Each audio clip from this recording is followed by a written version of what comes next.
Namaste. Welcome to Satsang this evening.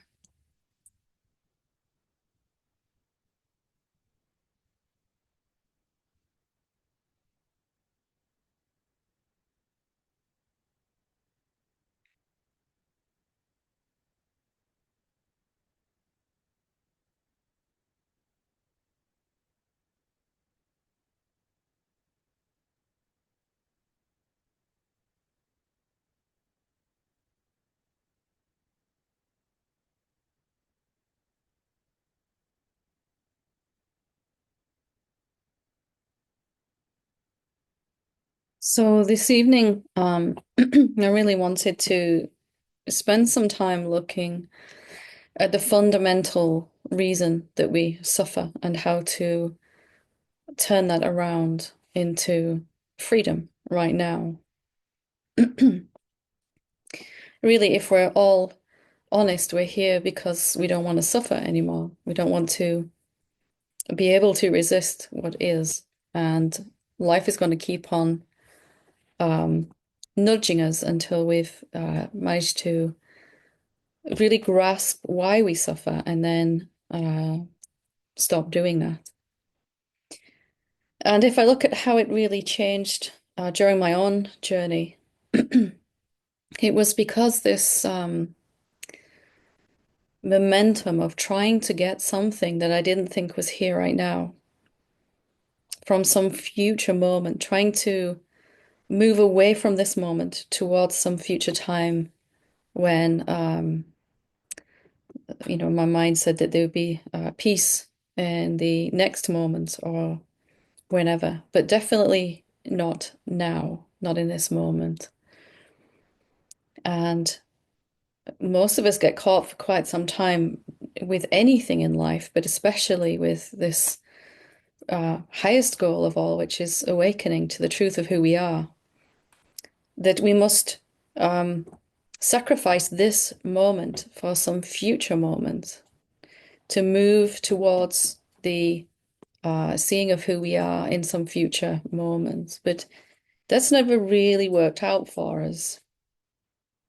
And if as we begin to really recognize who we are, this seeking this momentum of seeking some future moment begins to slow down and eventually runs out so that we are more content with what is here right now. And this is something we can actually practice on purpose. We can actually practice spending time looking at what's here already, this moment. Mostly our mind decides that what this moment is right now is not enough for us and that we don't feel the way we want to feel. And so, because we've decided on some level that this moment isn't at all as we'd like it to be, or that it's a conscious thing or something deeper, this momentum continues, this carrying us forward into seeking some time other than now, in which we will feel how we want to feel and experience what we want. But do we really know that what we want isn't here right now? And of course, the outer circumstances of our life may not be how we want them to be. And of course, we would like them to change if we're having a challenge in one area of our life. Of course, we would like it to be different. But if we look at what we want most, it would be the capacity to go through any experience at all, from the best to the worst of human experience, without being able to suffer, without being able to resist what is. It doesn't mean we don't desire things, of course, but not to push against how it is right now. If we were able to feel peaceful all the time and have an equanimity, then whatever was being experienced, we wouldn't be able to resist it and it could change. Our outer world could change faster. And the outer world, our job, our family, our social life, all of that, whatever we do, is a reflection of how we're feeling on the inside. So if we can learn to stop pushing so hard or running towards some future moment, then we find that this moment is not at all what we thought it was. It is something very, very different. That we have just skimmed along the surface of what this moment is, and there is a vast, deep ocean of peace here available now. And that we stop this forward motion just for a moment and actually begin to turn into this moment. Do you really know what is here right now? And your mind may say, well, yeah, there's thoughts going on all the time. There's some emotions, frustration. My life is in a mess. You know, when I first started this, when I first realized that this forward momentum was never going to get me what I wanted, I had every reason to reject this moment. This moment definitely wasn't what I wanted it to be. But something from the inside was calling, something that I'd like you to really connect with here. And we'll do a meditation in a moment, but we're just going to practice really being curious as to what's actually here now already.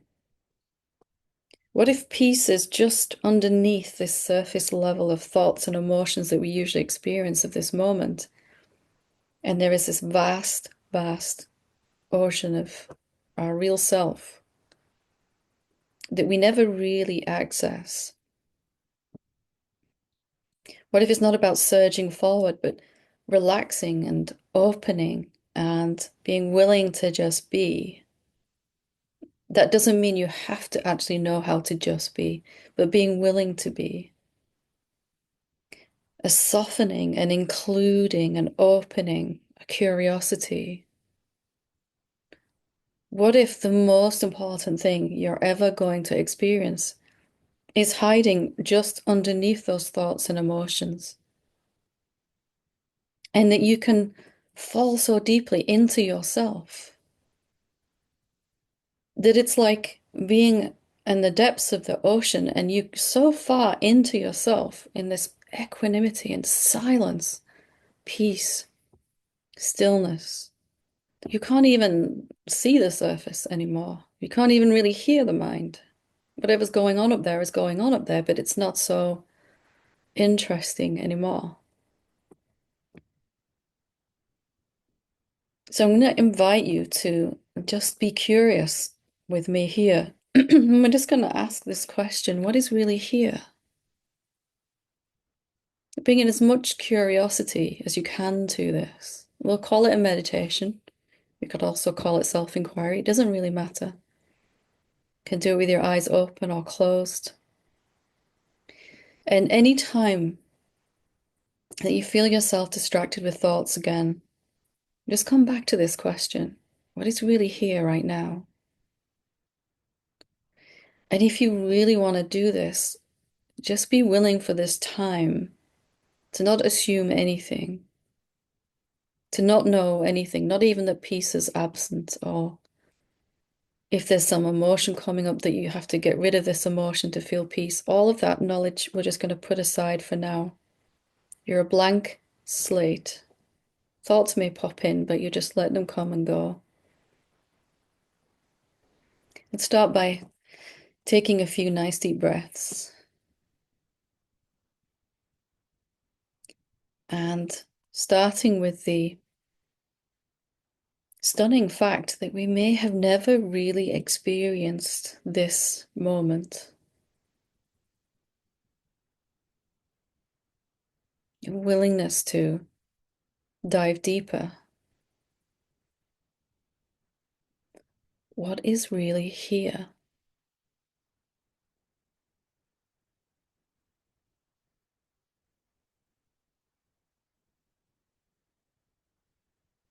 And as we're asking this question, the usual suspects will come, the thoughts, the emotions. It's okay.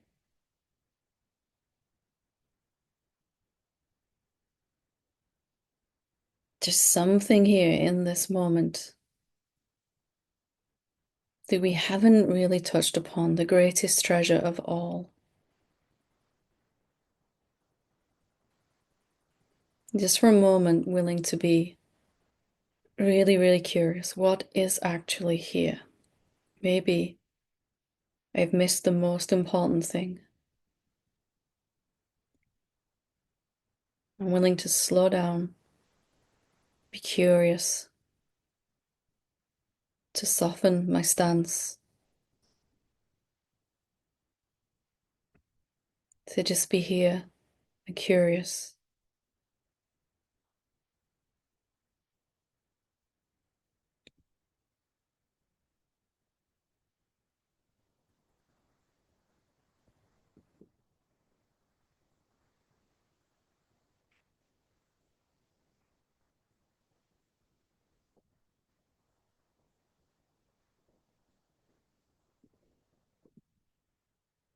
And there's no goal here. We're just exploring.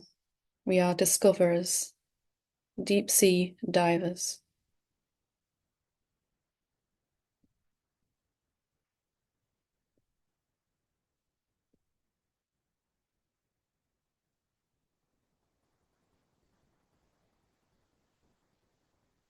What is here already?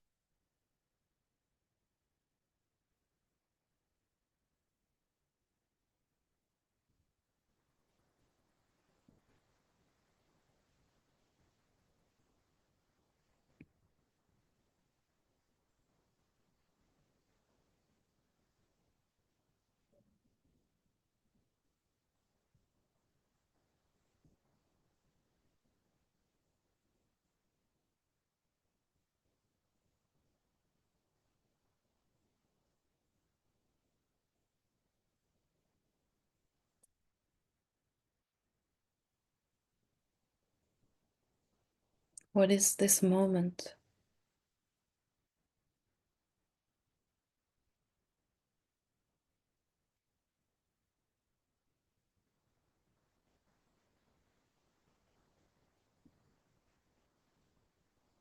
I'm willing to experience something completely different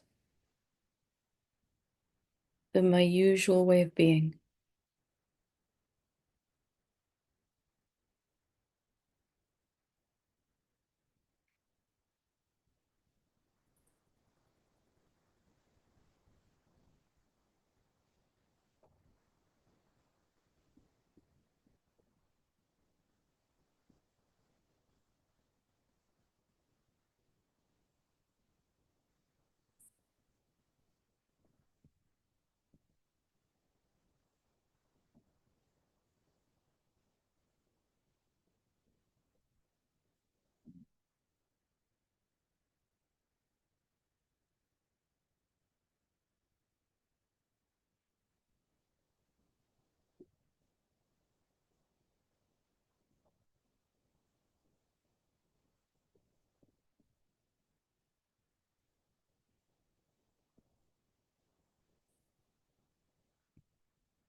And if you get distracted, it's okay.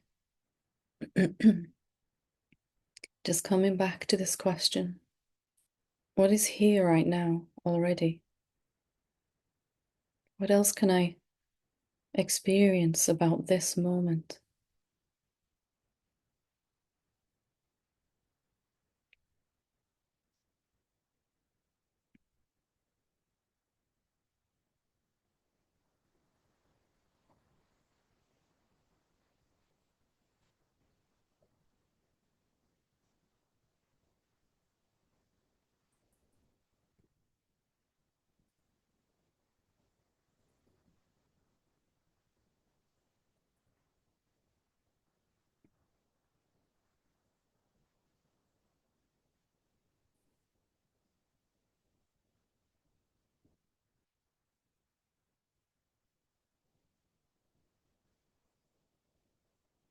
Going deeper and deeper into this moment.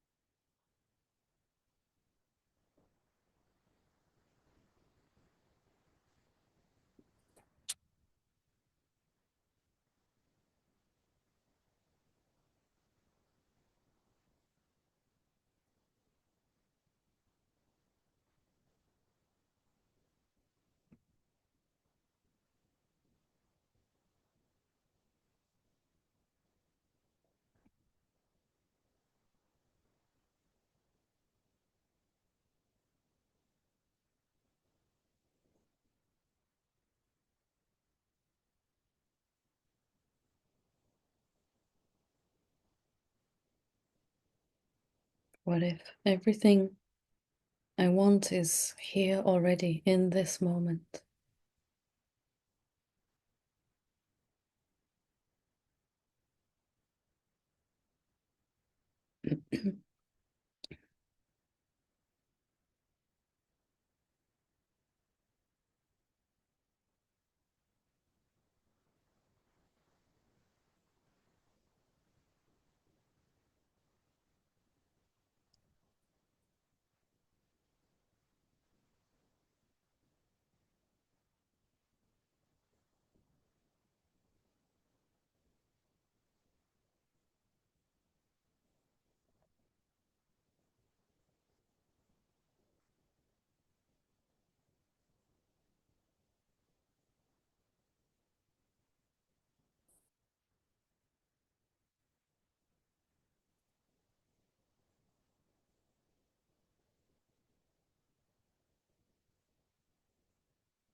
Diving even deeper.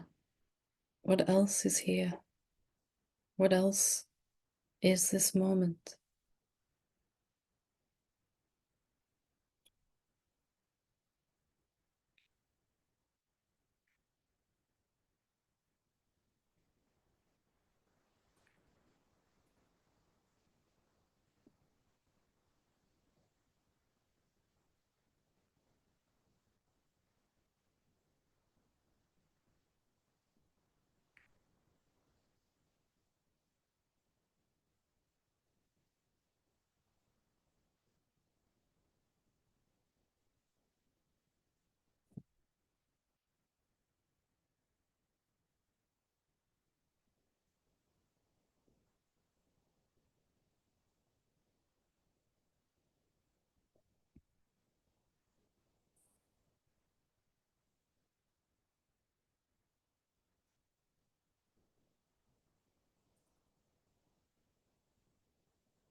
Just coming back to the question, what is here right now?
Just opening,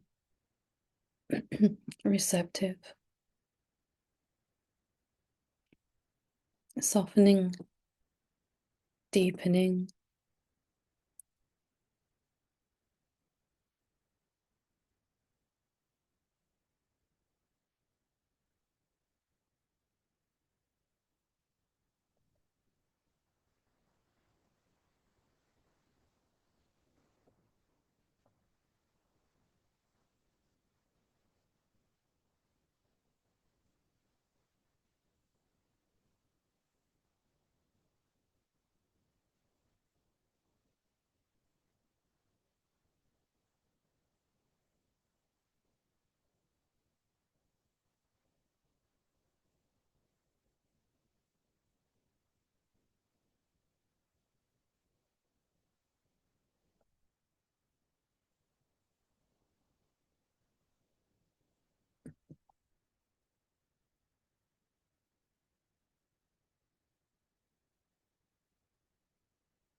Whatever you're experiencing,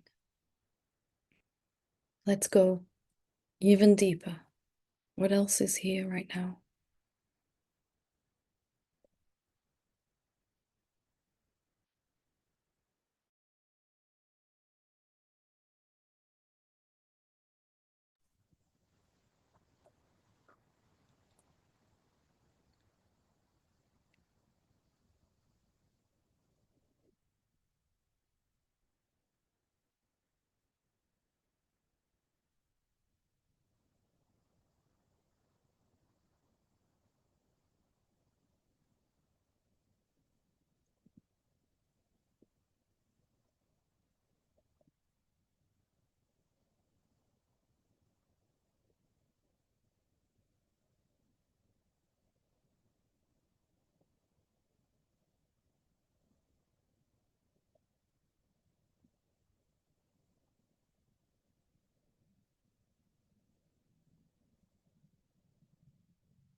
What is here right now? As much curiosity as you can bring to discover what you already are, what's already here.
There's a fullness and a richness, a softness in the depths of this moment. There is peace, contentment, quietness. It cannot be disturbed by anything at all.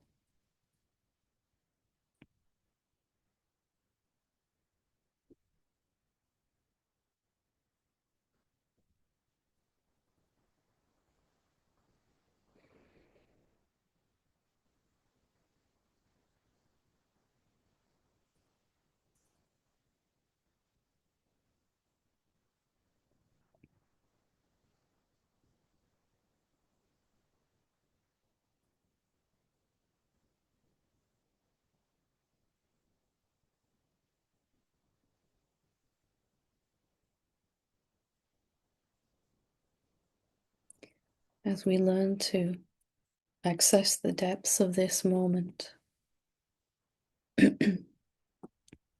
over and over again, we find that we can begin to walk and talk like this, to move around like this. Eventually, our whole life is like this, so that no matter what goes on in our outer world, we're experiencing it from here, from tranquility and silence, contentment.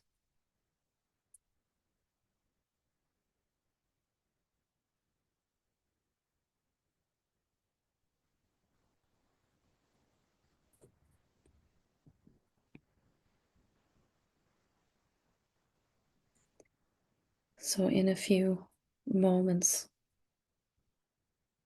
we'll bring this meditation to a close.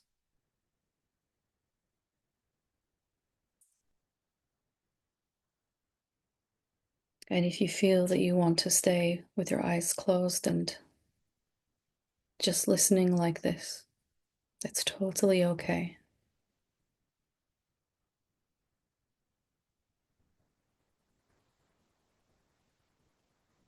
Most of our journey is about learning to see what's here already that we might have overlooked.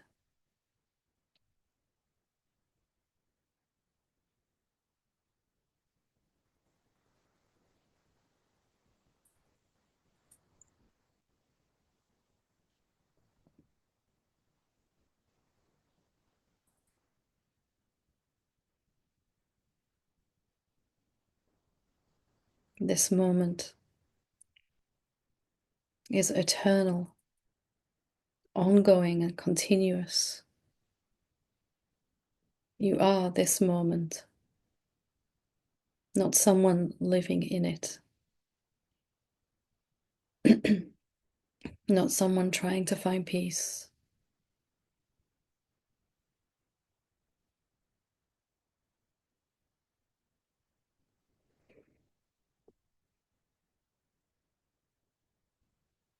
Whenever you want to, and whenever you're ready, you can open your eyes, have a stretch, have a drink, move around, whatever you need to do.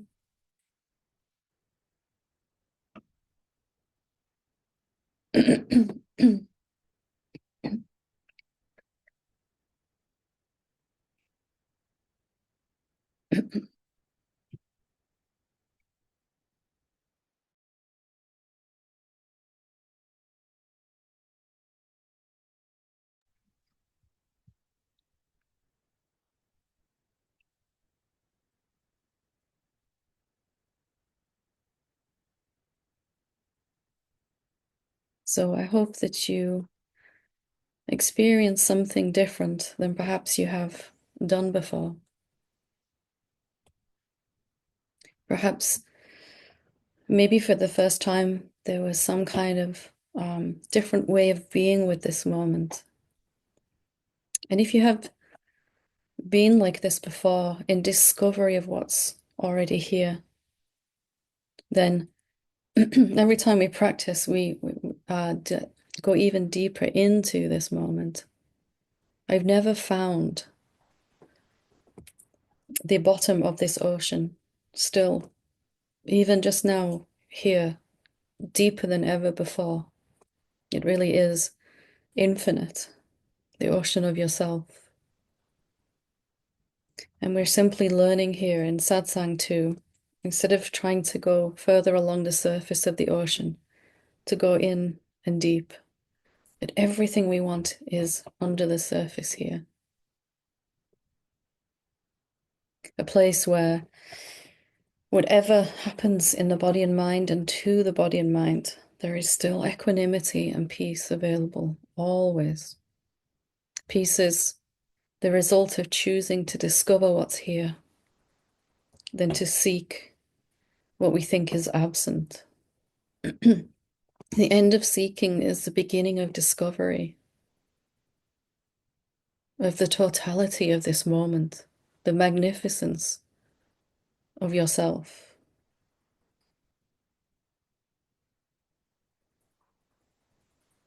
There is so much more to you than you might have discovered, and I hope that you just got a taste of it.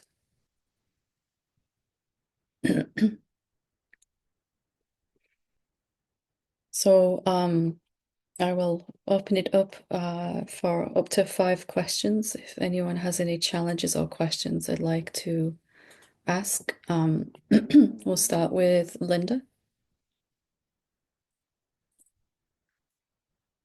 When you're ready, love. Hi, Helen. I I don't think I have a question. I just want to share that inquiry that we just did. Um, Everything is so still. There's no movement. I've got you on the big screen, and I'm just looking at you. I'm hearing the question, and there's no movement. The mind is just completely stopped.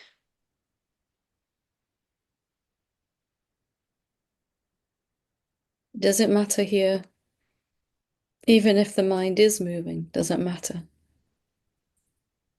No, it would just move and that would be that. Yeah, no different than a fan rotating on the ceiling. It's just another object, right? It doesn't touch you here. There's just what's going on the surface, and you can barely even be bothered to look. Yeah, it doesn't affect the stillness at all. The stillness is still. Mhm. And even the movement is eventually seen to be stillness in disguise. Right.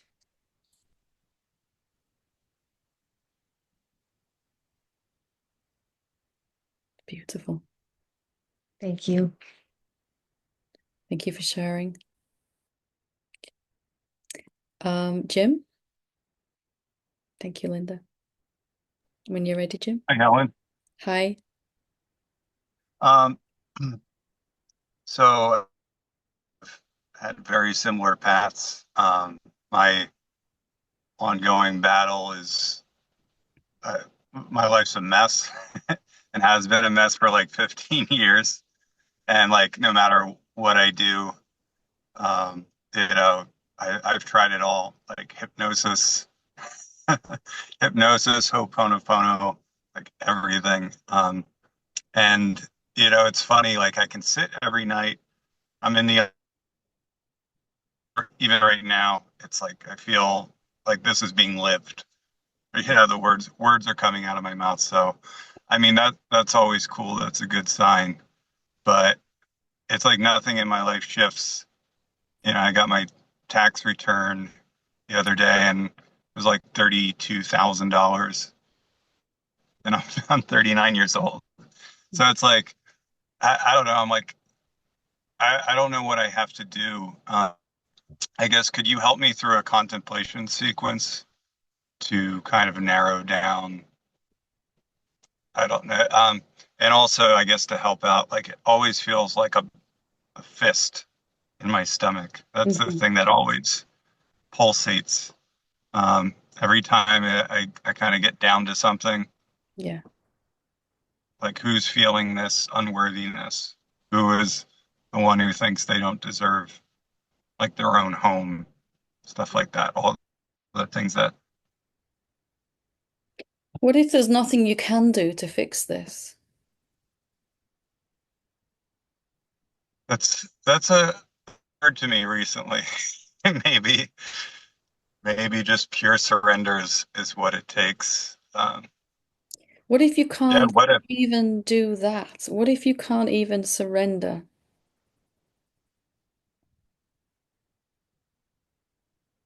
What if it's actually the idea that there's something that you can do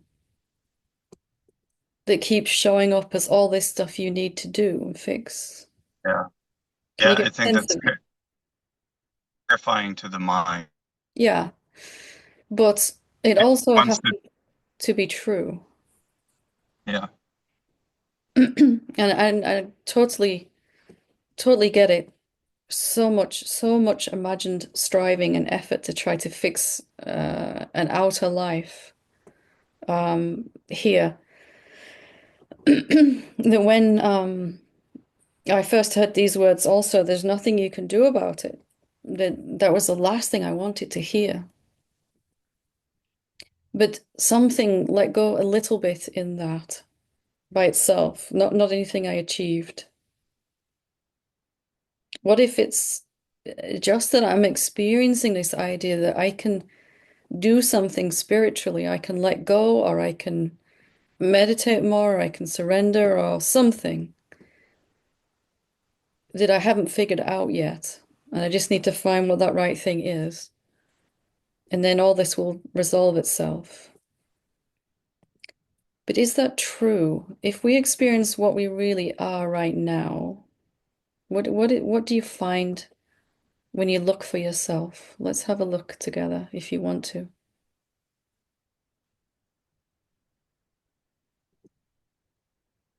What are you?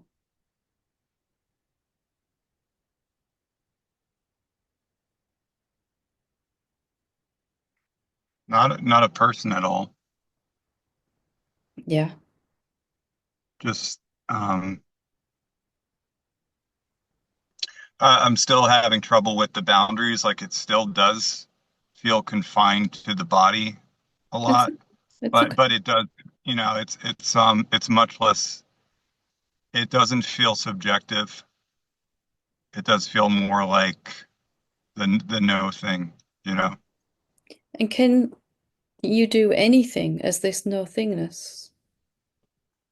No, it's a lot of sitting. Can you surrender? What's there to surrender to? Can you let go?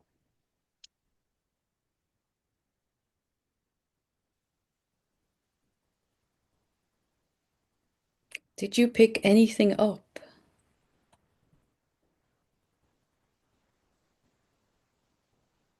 My stomach's contracting.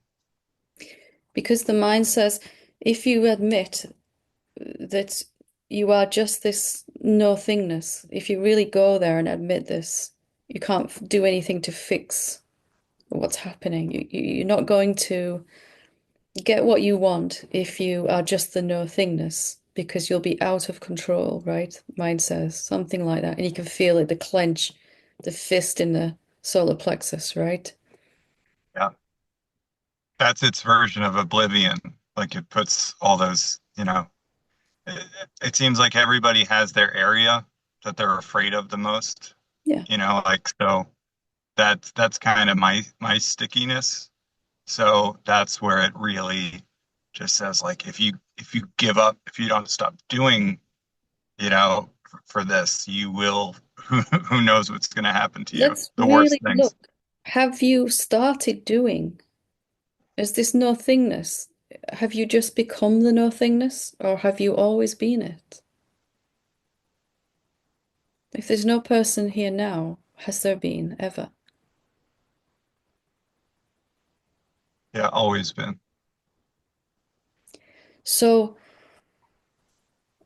if you stop doing that, that's not even applicable to you, is it? What the mind can't see who you really are, and it's worrying about you. It thinks that you can actually stop doing something. as if you started doing something. These are the fine, subtle points that we hold back everything that we want with because we think, I'd love to be the nothingness all the time, but I can't afford to do that. I need to sort these problems out. But is that true? If we're really honest, what have you ever done?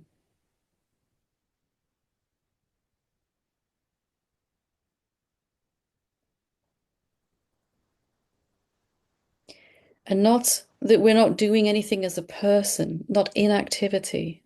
We're talking about utter stillness here, right? An inability as the nothingness to actually affect any change at all. And paradoxically, then, finally, we're living authentically. I am nothingness, I am insubstantiality. And then the manifestation can somehow rearrange itself. You are nothingness, but that nothingness is infinitely powerful. And whichever idea you look through, you keep experiencing. And we've been looking through this idea that I need to do something to fix all of this. So our lives reflect that. My life is still in a mess. In fact, it's getting worse, the mind says, because we're starting to recognize ourselves as formless nothingness. There just is. And from there, the mind doesn't like it, of course, but from there, and we finally admit there's nothing we can or need to do. The outer experience can begin to reflect that you are effortlessly here as nothingness. You're still nothingness, right? Check again and see. No person still. Just effortlessly here. Still here. And the mind can begin to relax a little bit, maybe. And if not, it doesn't matter. But just admitting the truth here that you're not doing anything. Even this spiritual to-do list that the ego has, the mind has, I have to surrender to the truth. I have to embody the truth. I have to go deeper into it. All these subtle actions, can you do any of them? No doing. So being willing to feel a little uncomfortable, let the mind have a little freak out because it can't see what we're experiencing right now. It thinks you're a person and it's trying to tell you to do more. Instead, we're just relaxing into the truth. I'm not doing anything. All these manifestational shapes are just arising out of me. Thoughts, emotions, planets, all of it, right? Bodies. Just learning to be like this then. And not buying these subtle spiritual problems that mind gives you. You need to let go more, or you need to try harder, or whatever it is, right? All authentic spiritual practice is to see that we're already free. And then our life can reflect that freedom, that abundance of inner peace. Reflects as outer abundance. Abundance of energy, time, money, anything and everything we need. There's nothing missing in this moment, is there, from who you are? Yep. So sitting in and as that fullness, that paradoxically, that nothingness is very full and rich, totally complete. Discarding ideas when they come up, such as the next time something blows up in your experience, some problem needs fixing. The body will do what it needs to do, but don't buy this idea that you've got to do something, right? What could you do? You feel a sense of peace. Yes. The mind's not going to get this, and for a good while that knot is going to be there in the solar plexus. But it doesn't matter here, right? You just let the mind do what it does. And it's going to offer you ideas based on what it thinks you are. A to-do list, spiritual to-do list to achieve awakening or whatever is at the top of that list, right? But this is what's true, what we're experiencing right now, this nothingness.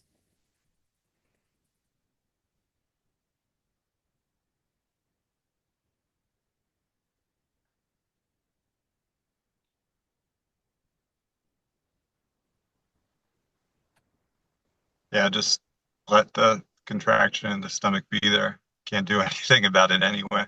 Exactly, right? You Mhm. see how seductive it is. Oh, if I do this, this feeling will go away, or my life. And it's just such a habit of way of thinking. And how does It's that contraction feel in your stomach when you just let it be there? We give it it, permission to really be there. it's weird because it feels like it's kind of expanding. Hmm.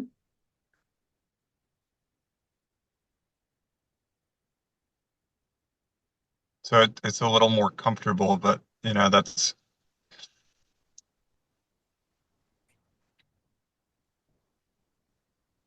it's definitely not a fist anymore. It's feeling like the energy's loosening, which yeah, So all the energy in the system has been stuck in this area with this idea that I can do. The solar plexus is the seat of our desires, what we really want, and our personal power, where we realize who we are. And the shocking revelation becomes everything I want is going to come if I just um, admit, be willing to admit. And not that you have to shout it in the street, but inside, I can't actually do anything. I am as I always was. Just been very, very convincing illusion that I am able to do anything, actually, and that I need to do something. So little by little, being like this, being your real self authentically, the body begins to uncurl and unwind, and the life force can flow more, and then the outer experience begins to mirror. You can see that your life literally is mirroring, I need to do some more stuff, right? yeah, it's like yeah, you want more stuff? Yeah. Sure. When the predominant thought is there's nothing I need to do, and there's nothing I can do, your life is then going to mirror that too. There's nothing that needs to be done. It's all doing itself. It's unfolding. And if you can do it in the car, you can do it anywhere, right? Sure. Just noticing when mind serves you up these thoughts. Would you like to try this one today? When something happens, you go, oh, wow, that's interesting, but let me not go right into spiritual action. Let me not use this as a way to beat myself up. Let me just see if I can just be here with this. See what action the body takes on its own. You got it. I can see it. Yeah. Beautiful. Thank you. Wonderful. It's just not scratching the itch, right? Mind will give you 100,000 spiritual problems, and you just go, I'm not so interested in fixing those. By coming back to experiencing what's true right now, already. Well done. Thank you. Namaste. Namaste. Good to talk to you. Thank you. We'll go to Paula.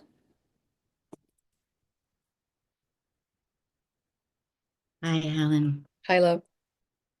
Well, your meditation today was a profound answer to a prayer that I had since yesterday. So, in some ways, I think all I have to listen into is what you just said to the last. And I don't have a question, but I guess I'm going to voice my particular flavor of it. Yeah. You know, yesterday as when the seeker was blown out, and I've talked to you about this before, and you get a profound glimpse of who one really is. There is no more seekers, so what are you going to do? I mean, there's nothing to do, but that's not the end. And so for the last 3 or 4 years, it's just been this question. And then sometimes I fight myself, and sometimes I let it go. And yesterday, there was something that happened to me where I thought, the direction is down, just down, Paula. Just, whatever energy the seeker had was a gift, but that's gone. But I still have a responsibility, and it's down. So that's where the meditation took me. And and yet yesterday when I started to go down, I touched on something that really surprised me. And what surprised me was the most subtle resistance. Hmm. Oh, and wow. I thought it was just that the seeker was gone and the will was gone. Like, oh my gosh, here I am after 60, 65 years of I'm going to go for the truth. I would have never said that I resisted. Like, Mm. there it is. And it's like, I don't know, if that's a question, if you can speak to me. It just surprised me. Yeah. Like, There's, I used to say layers of the seeker, right? Ever finer, um, more subtle. Mm.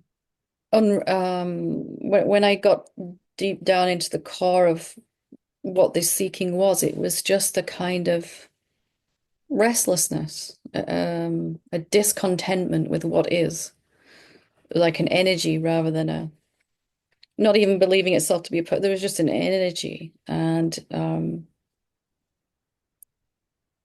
whenever I would touch upon the stillness, the deepest, whenever I went deeper under the ocean surface than I'd been before, there would be this extra layer of resistance, that would just every now and again pop up. And it's like, wow, even down here, there's some resistance, you know? yeah. But it's just seen that it arises every time there's going to be an opening or a deeper seeing. Sometimes something just says, out of habit, let's just stay here. Let's stay. This is deep enough. Thank you very much. Or that it might be dangerous. Exactly. And that's where I was just going to come to that if you go too far down, you're going to lose all ability to remember what's on the surface, to interact with people in your life, you won't even care, about people or anything, your family and whatever's going on. And that used to really torture me. It was like I have to stop halfway, and it was clear that this was an infinite expanding, that every time I would meditate, it would be deeper and deeper and deeper once the seeking had gone. And I really finally just came to the realization that that thought might pop up from time to time. This is something hitting the brakes, the panic button. It's not a good idea to go any further. But the realization that actually I'm only exploring what I already am. Like nothing's going to really change on the surface. I can still talk to people, interact, I'm just going to be more and more content within myself. Um, Why should anything change? Why should I lose anything, any capacity to function in the world? If I'm only going deeper into what I've always been. And every time the peace expands and becomes even more immense, for a while there, the mind goes, oh, you're not going to be able to get off of the couch and go do something. You're just going to want to sit here. And maybe you sit there for 5 minutes and really, oh, this is a bit too much peace. And then the body gets up and does what it's going to do anyway, you know? There's an upgrade of peace and joy and bliss, even more, and the body adjusts and you learn to function like that. And then there's another diving downwards, another urge to go down, as you said. And the mind says, "Ooh," and you hit the resistance again and you go down anyway. And you adjust, and it's just like that. The mind can't really get that it's what you already are, so it might always just go, hang on a minute, are we sure this is a good idea? It thinks that you're going to somehow lose something in that, right? Something that you I really get, need. and but the question that comes up to me is that the energy of the seeker was a gift in many ways. It's like, what, what keeps, there's something, I don't know what it is, and maybe it's just the call. Maybe it's just the call that just keeps me going, because it's certainly not any idea of progress anymore. Why, Maybe why was the seeking a gift? The energy of the seeking a gift? well, it kind of kept me on the straight and narrow. Like I wasn't, I don't know, it there was, that's a really good question, actually. That's a You really know, good, you know what I discovered? That it was never the seeker that was driving me down. That energy, that deeper, deeper, more, more, clearer seeing, got to see it clearer was coming from myself, from the heart. Actually, the seeker was in opposition to that energy. The seeker was trying to go up. Let's explore the surface more, because I'm sure what I need is up here. right, or down there even. Where anywhere other than this moment. Right. And when I really looked at that, actually, that devotion, it wasn't seeking, it was devotion to truth that was pulling me deeper. Yes, yes. And that isn't dependent upon any seekingness at all. In fact, it can intensify. I have more devotion to truth now than I've ever had. 100 times more, 1,000 times more. Because there's no leakage or wasting of energy trying to get something from now, this moment, right? Yeah, as soon as you say the word devotion, I feel the tears come. Mm. What we've just confused as seeking is really devotion. And it's just naturally pulling us home, deeper into the home that we already are. No, well, that's so incredible to hear, because what I also came to yesterday was this issue of trust. Like trust that it's not up to me, but the trust on all levels, trust in my life, trust in the universe, trust in, I don't know, just trust. If it's not up to you, who is it? Who's in charge of all this if not you? Well, it's certainly not the little me. The little me that we've never managed to actually find. There's only one me, and it's pretty infinite, right? It's orchestrating all of this, not in a purposeful way, but it's freed itself of the ideas of a seeker so that it can really let go. There's just this tiny little bit going, ooh, might not be a good idea. Some idea somewhere inside that the seeker was the one responsible for the deepening, and without it, I won't go any further. Can you Yeah. see, can you feel it? Oh, absolutely. Yeah. And that's never been true. Without this seekingness, when that energy is repurposed from seeking forward in time to actually diving deeper inside, it's just pure devotion then, and pure devotion. It always has been. We were just thinking we were a someone. I always think you're not going to be able to help, and you I've always been take, right there. I've been right there, right? For the longest time, I believed the seeking, as much as I didn't want to seek anymore, I thought that my whole spiritual awakening would stop. When I realized I wasn't a person, and boy, was I wrong. It was completely the opposite. It sped right up. Because there was nothing in the way then, no ideas being believed in time and space and progress. Devotion. Yeah, just devotion.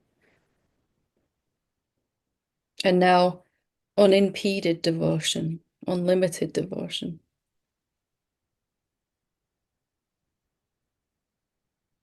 Bless. Thank you. Thank you, love. Wonderful. Okay, we'll go to Pauline before we finish. Right. Yeah, that was so lovely with Paula. That was very much. I know that feeling so well. That, am I? Especially when you get older. I think, well, maybe I'm just getting ready to check out. It kind of feels It's too late. so Too late peaceful. for me now. Yeah, it's too late. I don't have what it takes anymore. I don't have the Or necessary. maybe this is just it. That's okay. I'm ready to die. And then I think, well, yeah, anyway. But The yes, party is just getting started. Why leave now? well, absolutely. And I always remember one thing that always holds me back in place, if you like, or wherever, is what you're always saying about this isn't something always been.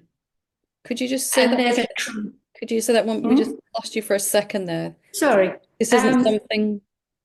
This isn't something new. This is what you are, what you have always been. So why would you be afraid? Because everything's just been going on, and that's all you have ever been. And there's a tremendous reassurance in that. I've heard you say it so many times, and every pulls me back. And that's, I love today's meditation because years ago, I had this desire to put on the brakes. I was at full speed, God knows where. And it has just been this coming back to this moment, to this, was like there is any other. So I wanted, yeah, that was great. I just wanted to share something pretty trivial, but earlier I lost a gold bracelet. It was one of several, and about a couple of hours, 3 hours ago. And I just didn't, I thought I cared, and then I saw I didn't care, really. And I went through the motions of retracing my steps to see if I could find it. And I saw this sort of like the resistance was I thought I should care about it. But actually, I prefer to be just peaceful. And You couldn't find it within yourself to get disturbed by it, right? and suddenly realized, boy, I have that choice now. The price of one gold bracelet for freedom? I mean, oh, it was such a Infinite peace, gold bracelet. Infinite peace, gold bracelet. yeah. So that was just really lovely. It's not the first time I've lost one. That it's like I've seen it go. It's on a sliding scale of concern. Yeah. It used to be, oh no, and then it was, oh bother, and now it's, but Meh. meh. It'll Yeah. show up or it won't, right? Yeah, absolutely. Okay, that was it. Well, thank you for That's all. sharing that. I do remember the first time I noticed that I had that choice. And then it became not even a choice. I couldn't find the energy to be disturbed. And why would you want to find it? It was just something was like, can I actually do that anymore? No, actually, I don't know when it went, but it went.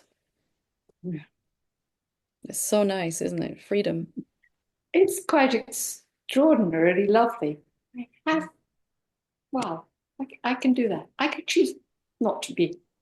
And I mean, I can't, there was still the feeling that I could choose, but not really, as you say. That it's You really could really work wasn't. yourself up to it for about 2 minutes and then it gets exhausting and you give it up anyway, right?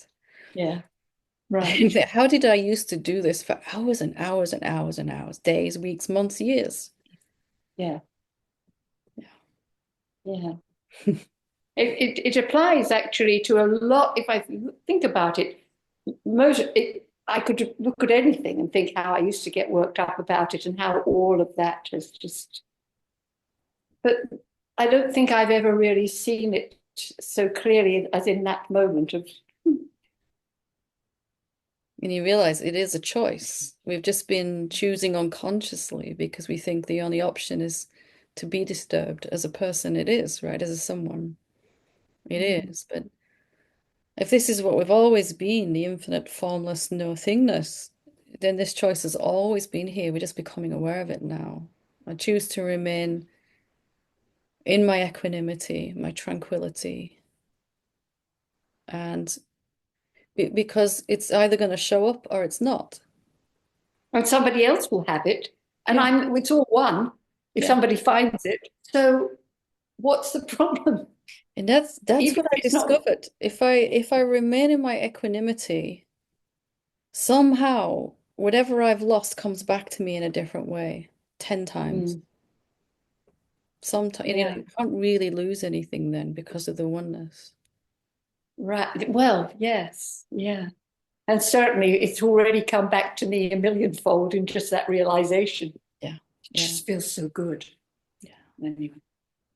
Just enjoy it, right? Bathe in it. Yeah. Wonderful. Thank you. Thank you for sharing. Appreciate it.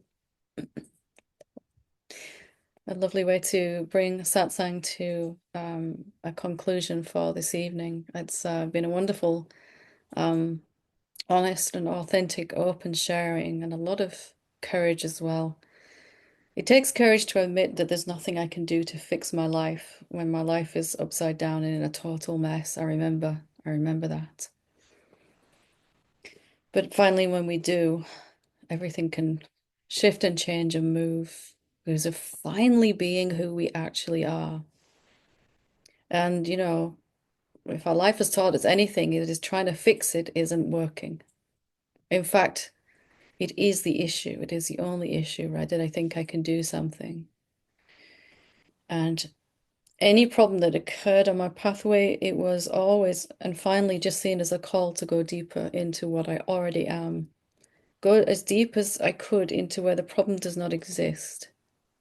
And then the outer world reflected that to me, back to me. So I've really, really enjoyed this time with you this evening. And yeah, thank you for your open hearts and open minds. Namaste.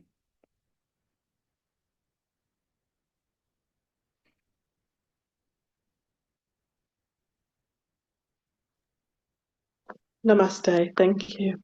Thank you, love. Thank you, Helen.